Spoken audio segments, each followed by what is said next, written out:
can you just go back briefly where it all started from? I had the whirlwind, brought it back here, we got it all airworthy again, and started doing air shows.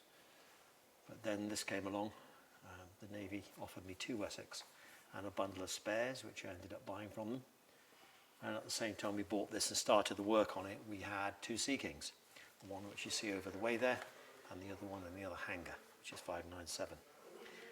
We started doing those, and all of a sudden we had 3 aircraft airborne.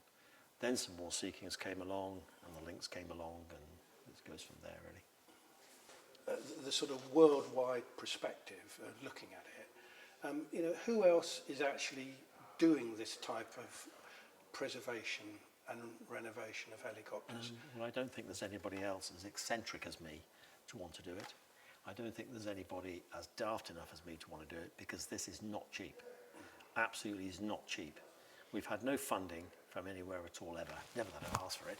It's all been funded by me.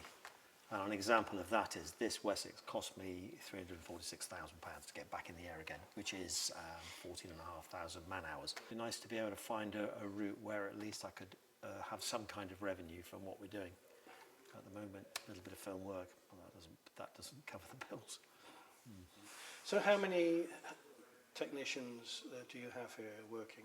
We've got Dave as chief engineer, we've got Ollie, deputy chief engineer, we've got 2 engineers on top of that.